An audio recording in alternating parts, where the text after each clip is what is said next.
And I got myself into a position where I was pretty much borderline depressed. Like you saw that narrative of me, right? But it was a self-fulfilling prophecy. Yes. Because all you're doing is attracting more of the same. Like attracts like. That's the universal laws of law of attraction, right? The more depressed I got, the more depressed I got. Like it was just kept going round and round until like I met a mentor, right? When I needed a mentor more than ever in my life. And it was ultimately like, you're just riddled with limiting beliefs. Yeah. They just smacked me in the face. He goes, you're a realist. He said that to me. He goes, you're full of limiting beliefs. You're hyper transactional. You're an accountant in being. And if you want to be transformational, sort yourself out quick.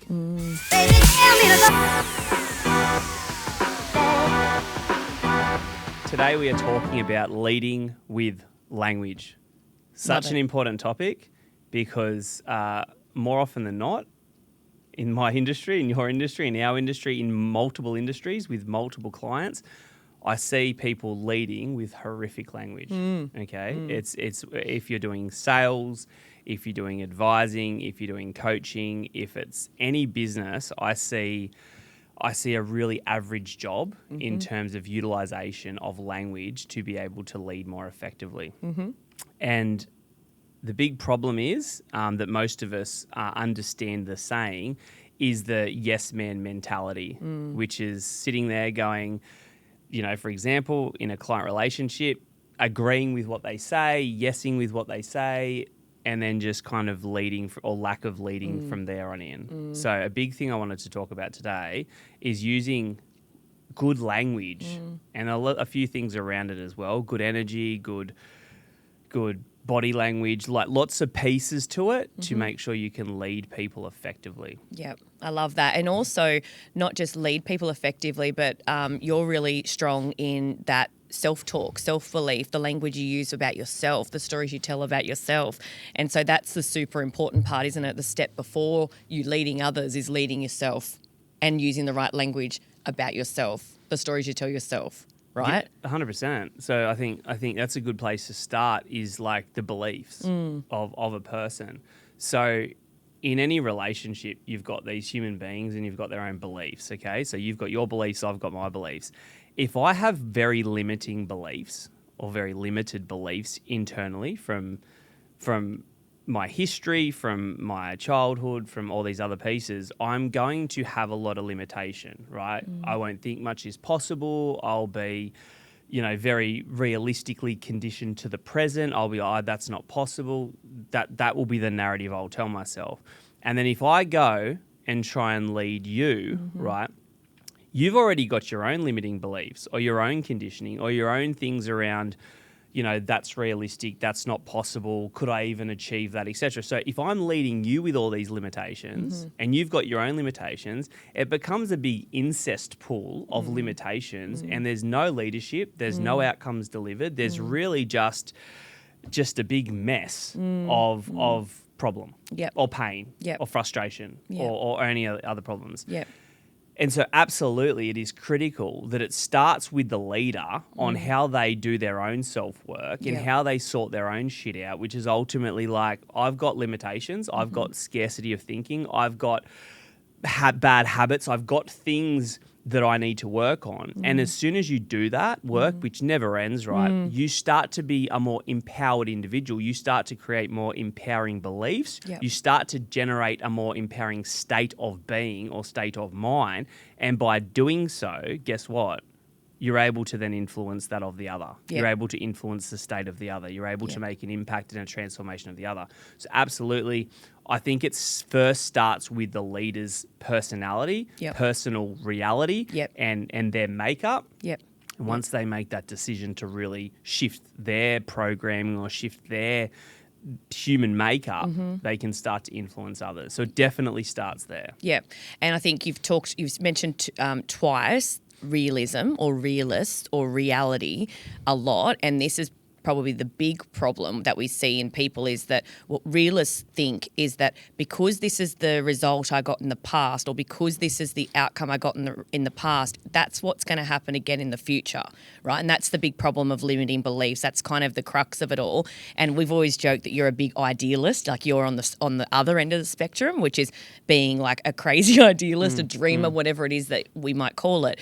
But you're able to sort of flex now between seeing, okay, this is the reality of the situation. I understand that, but these are the possibilities and this is why. But how did you get to be like that? Like, because there's a lot of people out there, I see realists more than I see idealists, to be honest. And it is a big problem because they're stuck, because they're not seeing what is possible and they're limited by their mindset, which is because all these things have happened to me in the past, or because I've been told this is going to be the outcome, this is all I'm ever going to get.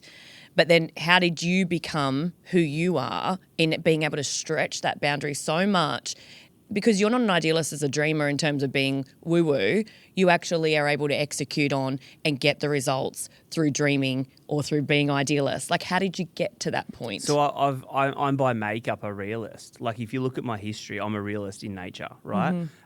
Dad was very, very conservative. Mum was conservative because Dad was conservative. They lived frugally. Like, they didn't have heaps of money.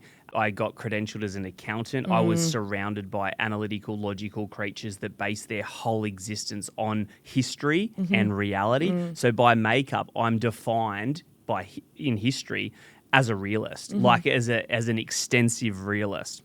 But through enough personal development work that we just spoke about, age of 30, what I did was I was in a very realistic state of being, and I was kind of like in a firm with realists, or an accounting firm with realists. I left that firm to do my own thing because my mind was so realistic. I then was stacked with limitations, limiting beliefs, etc., etc. And I got myself into a position where I was pretty much borderline depressed, like anxious, depressed. We were mates then. You saw that narrative of me, right? But it was a self-fulfilling prophecy. Yes. Because the more realistic you get, because all you're doing is attracting more of the same. Like attracts like. That's the universal laws of law of attraction, right? So the more depressed I got, the more depressed I got. The more shit I got, the more shit like it would just kept going round and round until like I met a mentor, right? When I needed a mentor more than ever in my life. And it was ultimately like, you're just riddled with limiting beliefs. Yeah. They just smacked me in the face. He goes, you're a realist. He said that to me. He goes, you're full of limiting beliefs. You're hyper transactional. You're an accountant in being. And if you want to be transformational, sort yourself out quick. So it triggered enough and it hooked enough. And I'd never really read a lot of personal development books. They're all business books. They're like Good to Great and all the big business books, influence, psychology, influence and persuasion, how to the Friends one, like all those I was reading. So I was business strong. I was personal development weak. And that triggered me. So I started doing things and reading the stuff we talk about, which is like Think and Grow Rich and some of the spiritual books and mindset books and stuff like that. And the same narrative kept coming up, that it was all this whole big universe is law of attraction. And realism, or being realistic, is like 0.00009% of the whole universal energies. So what people see in the 3D is really like less than a 0.1% of the whole thing, which means that other 99.9999% is the universal energy stuff you can't even see. But if you can believe in it or feel it or shift it, you'd be surprised what you can achieve, because this whole thing's made up of energy. Yeah. Amazing. And so what was the real turning point for you in terms of seeing the results of changing? Because I think a lot of people do go, okay, I'm happy to think a bit more like this, or I'm happy to act, behave, believe, whatever it is, more like this. And then they don't necessarily see the outcome of it straight away and maybe relapse. So how did that work for you? So I couldn't get any lower. Like, that's the reality. Like, that's the reality of my reality back then, is I couldn't get any lower because I was kind of there, depressed as shit, lost all assets, had lost all wealth, like married. Like, it was all just kind of like gone to the point I go, well, it can't be any worse. And then I read the book, which I refer to a lot, Think and Grow Rich, and it was like page 167 or something. And it was like, whatever you think you get. It was just really clearly done. That was the hook. And the epiphany went off, or the light bulb moment, because the coach had done his thing that I talked to you about, but I was still rock bottom. But it was the hook in the book that said, that was a nice hook in the book. It was the hook in the book that said what you think is what you get. Yeah. And then it gave the reasoning behind, or Yes. the realistic logic behind Yes. it, which is this is all universe and like attracts like, Yep. and what you think is energy and what you feel is energy. And Yep. if you think bad and feel bad, you'll get bad. So it triggered me that hard. I'll never forget, I was in the Saratoga house then that we just were about to buy, or just bought. And I thought that and I went, fuck, I've got this so wrong. Like, I've been doing this whole realistic thing wrong the whole time. And that's when it shifted. And to be honest with you, what you say is fair, because it took me like 6 to 9 months of like going, okay, that's really, really negative. I'm thinking and feeling, and then like switch it. And then it's really, really negative and switch it. But it's like a muscle at the gym. The more I did it, Yep. I came out like 9 months later, and you also saw that. Yep. And I felt like Conor McGregor. Yeah. And you acted like it sometimes too. I acted like it. So I still do. But it's a habit. Yeah. It's like an Yes. atomic Yes. habit Yes. that you create in yourself, Yeah. right? And everyone has that decision. Yeah. And then over time, now we work together. Yeah. This would never have happened. There is not a chance in hell. I'd be still working with a bunch of realists. Yes, exactly. That's why I believe in it so much. Yeah, yeah. And I think you mentioned something about having the logic and the understanding and the education behind it. And that's what we always talk about. You know, you got to sell the why, or you got to not sell, you got to talk about the why, you got to educate on the why, but then you got to educate on the logic, right? You got to understand that. You got to almost have like relapse prevention or relapse planning for what are you going to do, or who you're going to have in your corner for when you relapse again, or how are you going to handle that? Like what was that part like in terms of how did you make sure that you stayed on that path in terms of when you were going to relapse, or when you were thinking like that? Did you have a mentor? Did you have a coach? Did you have the right people around you? Like what was your kind of relapse prevention or your relapse planning? Yeah. So it's a multitude of things. It's like, you know what I'm like. Yeah. I love the woo-woo stuff because Yeah. it's so positively outcome manifesting orientated, which Yeah. is what we're talking about. That's why I'm obsessed with it, Yeah. right? Yeah. It was the mentors and the people that were the positive outcome driven people, and it's the books. It's an obsession. And why you ask yourself, well, why is it an obsession for me? And it's an obsession because it feels so good. Feels good. Like that's what we're all doing, whether we're doing drugs or we're drinking or we're doing this stuff or we're doing anything else, going to the gym. It's all to feel good. Smoking cigarettes, Yep. whatever your jam is, it's all to feel good. It's just some things feel good forever and some don't. And some feel good, then feel bad. And what's that feeling bad doing? Do you know, basically this whole cycle. So it was that's how. So I fall off all the time. You've caught me fall off where I'm like, this is all F, this is screwed. Why is this person not doing this? And this is how it shouldn't be. And that's a state of negative being. Yep. We all do it. You can't say you don't. Yep. But you catch yourself. Yep. You get good at catching yourself. Just like I was catching myself back in that Saratoga house. You start going, wow, I'm Yeah. breeding more of this again. Look at what I'm breeding again. I'm back to breeding bad stuff. Yep. So you go, okay, cool, catch yourself. Yeah. Tweak it, reframe it, look at it different. Let's go back to opportunity. Yep. Let's not go back to problem, or we're going to get more problems. Yes. So you always relapse. Yep. It's part of nature. Yep. Stuff doesn't go your way. Things happen. Yep. But they're all for a greater good, which is why you got to kind of reframe. Yeah, totally agree.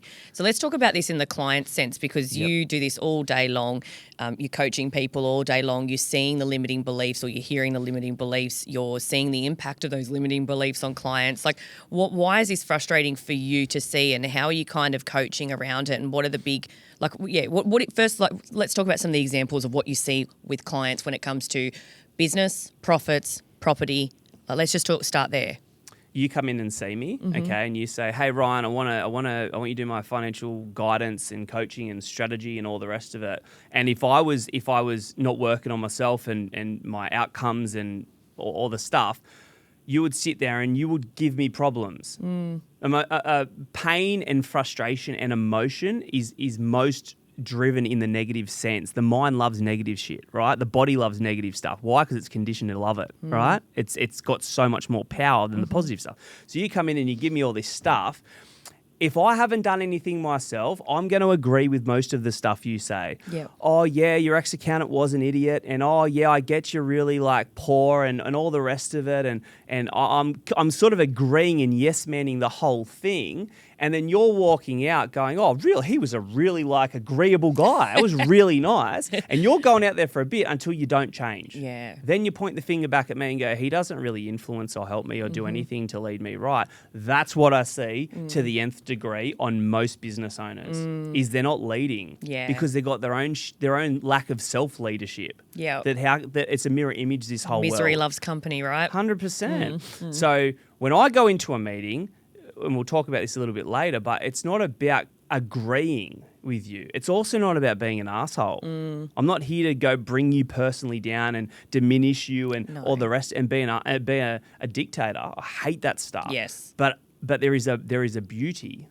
in saying no. There's a massive beauty in saying no if I've got your deep interests at heart. Exactly. And that's where this industry is just gone completely the other way because Yeah. they're all ticket clippers. Yes. Yes. I love saying no to people. I love for you to come in with your stuff and go, hey, Ryan, I think of it this way and I could do this. And all. I said, that's great. What are your outcomes you're trying to achieve? What are we looking at? And what's in the way? And more often than not, it's you. Powerful. And so why is it so important? Like, what's the difference you've seen in terms of clients that actually take this all on board, run with it, versus those that remain stuck? Like, why is this so critical in terms of what we talk about in this podcast, which is, profits and property and prosperity?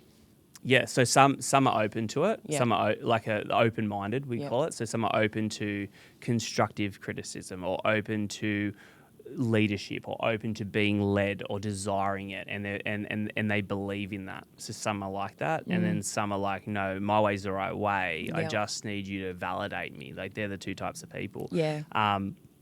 I always ask permission. So if you came in and said, hey, Ryan, like, I really want to achieve this, blah, blah, I'm at your service. If you had that frame and I said, Lisa, can I ask you for permission here? Can I give you what I think is the right thing? And even if it is saying, hey, you're looking at it the wrong way, or this is how we could be looking at it, or then there's some work to do here, that's the difference. They're the different ways to handle it. So I think there's two types of people. There's those that really want to change and will do whatever it takes with the leadership that's there, and there's those that won't.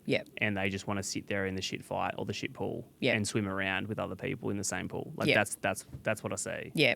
And the same with staff, same with clients, multiple this week. Some I've said to them nicely, can I be really honest with you? That's how I usually frame things, and you know that. I say, can I be really honest with you? Yep, okay. You need to stop. You need to stop right now.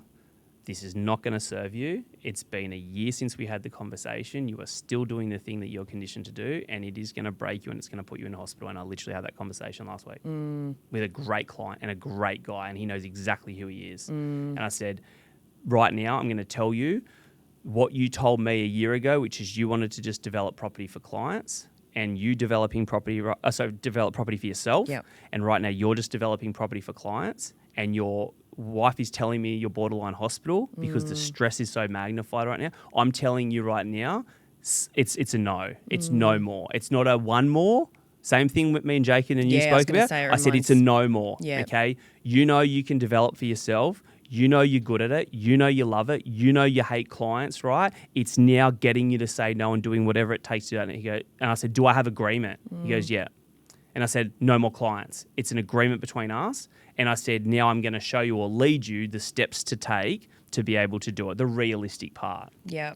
And you've got to have you've got such confidence in that because of your self-work, right? And what you really believe in, and also because you've embodied it and you've seen it and you've got the proof in it, right? And I think that's so, so important. When we look at these clients, and I've got plenty going through my mind right now who've been coached by you, and there's one who I think of who's been on this podcast, which is Paul, who took on all the things you said. He ran with everything. You could pull him up every month or whatever, and he would change and he would adapt and he would take it on board. Now he's living like that as well. He's got multiple properties. His business is thriving.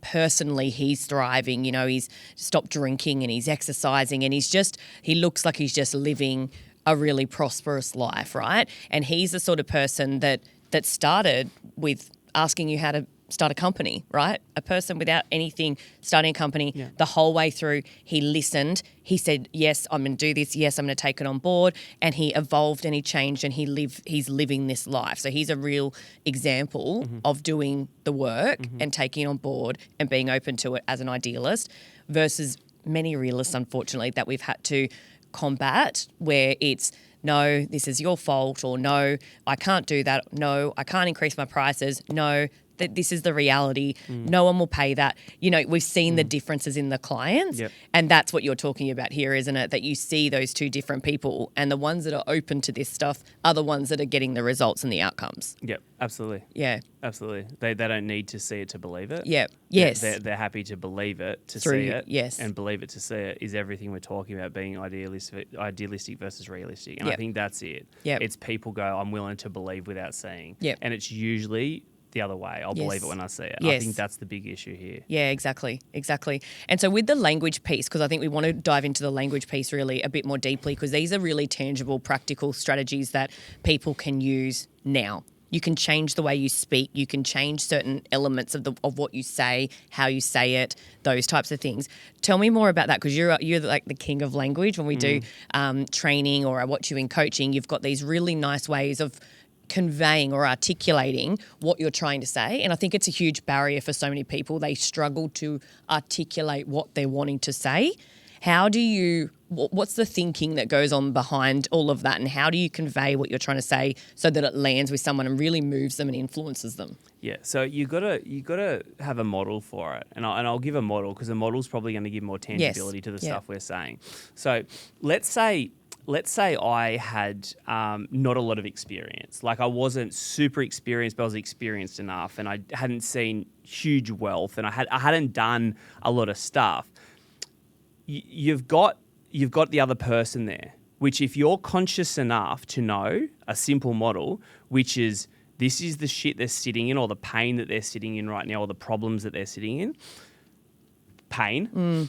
This is where they want to be. Yep. Everyone is yearning for something better. This is where they want to be. We'll call that pleasure, or we'll call that outcome, or we'll call that Mount Everest. There's something there that they really, really want.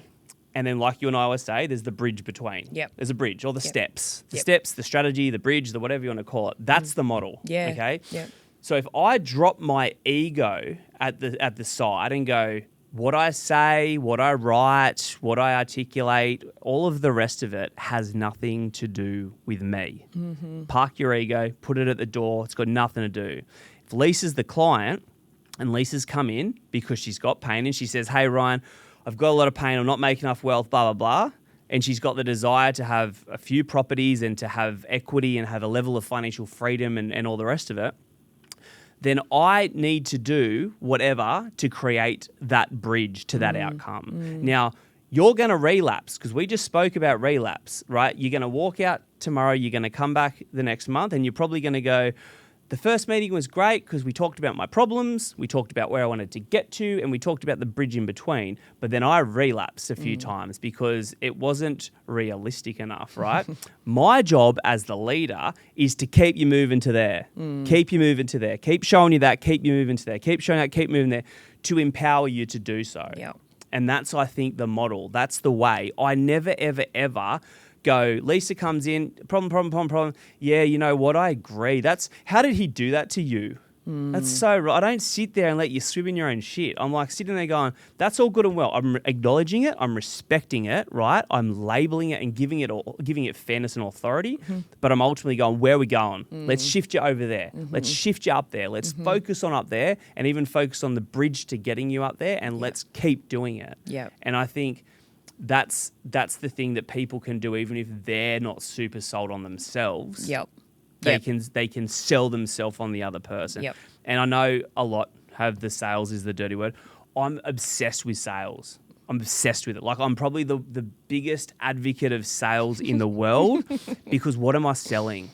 I'm selling limiting beliefs to empowering beliefs, so someone can achieve what they never thought was possible. Yep. That's why I do it. Yep. So that's why, not gloating, but I close most sales. Yep. That's why I have a lot of social proof. That's why, Yep. because I'm so obsessed with someone else getting to that level. Yep. So I think sales is great. You got to sell the shit out of yourself Yep. to get yourself up to the higher piece. Yep. You got to sell your clients. You got to sell your mum. You got to sell. You sell your mum. No, serious. Like Carol, like you've $10. got this. No, Kaz, where you at right now? Right? Where do you want to be? Like, what are we doing together? yeah. Like, I got your back. Let's do this. Yeah. And then Kaz is going to go, I don't think so. It's let's go over there and go, no, Kaz. Yes. Kaz, Yep. you're doing that naughty thing again, Kaz, right? Let's look at that. Let's iron it out. Let's get back to Everest. Totally. No, the reason I get annoyed with you talking about sales is because it in my mind, it underestimates what you're doing underneath all of that. And that's what you're doing underneath it all. And that's why I go, sales has this, it's got this negative sort of connotation with it. And I don't like the fact that it misses out on the fact that you really genuinely care about people. You really genuinely care about their results. You're empowering people, whether it be staff or whether it be the clients. You're teaching them and educating them to be better people in life. So then I go, it's not actually portraying what you really do. Yeah. I want to talk about that really quickly, the empowerment model. Lead part like of a it. lunatic. Lead like Let's have a new thing. Meaning's meaning, right? And that's why I say sales, leading, whatever we use, it's just like give it some juice and do it like crazy, and right? be passionate about it. Yeah, Don't do but something. it's fulfilling as hell. Like That's right. That's why people fail in sale, right? Because they aren't doing it for the right reasons. You're passionate as hell because you're doing it because you see results from it and you're helping people. So that ignites a fire in you, 100%, right? it does. Yeah. It's back to the whole like self-fulfilling prophecy, Yeah. right? Of idealism versus realism. Idealism feels so good. Yes, And yes. and again, meaning is meaning, right? yeah. But it's not idealism as in hocus pocus alakazam. Let's hope we end up in India, right? It's like choose your own language, Yeah. but we've got some goalposts. We've got some exciting life. We've got something meaningful we're shooting for. Yep. And let's throw the energy there for the client. Let's throw the energy there for ourselves. Let's throw the energy there because it feels so good. Yep. And it lasts and Yes. it manifests and it breathes. Yes, it does. And you've taken me on that journey and I totally agree with you. Another word you said just before we finish up is that simple. So we always talk about distilling complexity into simplicity. We talk about simple cells, and that is so true because so many people overcook this, so many coaches, so many accountants, so many financial advisors, whoever they may be, their ego comes in and they want to use big words, they want to overanalyze, they want to give big documents, they want to look impressive, and then people walk away disempowered, right? And so the opposite of that is simply show them the way, give them the strategies, pave the way from the problem to the outcome simply. Yep. How do Simple you do steps. that? Simple steps, simple language, simple. Everything's simple. Yeah. Because you're trying to get them to Everest. Yes. From the bottom of Everest in the simplest way possible. Yep. Like Yep. that's what you're trying. That's what your job is. Yes. It's like not to give more limiting beliefs or Yep. more problems Yes. or I'm going to stack everything against you Yes. for my ego so I feel good about myself. What an Yep. a-hole. Yes. Like seriously? Yeah. If you want to be a cracker leader, it's like get them to Everest with the least amount of steps. Yep. Make that bridge 3 steps. Make not it believable. 500. Yeah. Because you put 500 steps in there, no one's believing they're getting to Everest. Exactly. And that's the irony of the simplicity of the game is it's about doing that. And so when I'm coaching them from here to here, I'm looking for the easiest way there. I'm looking to move all the crap out of their path Yes. that they're putting there in terms of limitations, limiting beliefs and blah, blah, blah, blah, blah, and go, how can we get there in the simplest way? Love it. Love it. Love it. Call it a Finishing. journeyman, not even a leader. It's a journeyman. Journeyman. What are the people that go up I don't- Everest and they've got the sticks? Hikers? And they're leading the way. That's Oh, what okay. Haven't done it myself. a Sherpa. Sherpa. Yeah, no more sales. No more sales.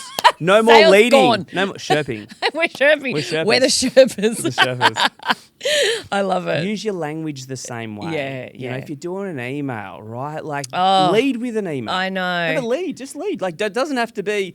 Oh, hey, I'm acknowledging the problem and I've just created a story to tell you about all the things and all the stuff and all the 150 steps. It's like, no, just say, how are we getting to where we're going?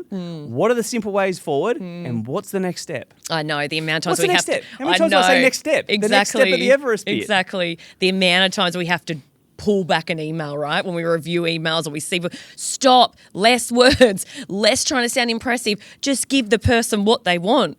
Get in there. Yeah, exactly. It's like they're wanting to go there and so they're wanting to go to the North Pole and you're sending them to 7-Eleven. I love that.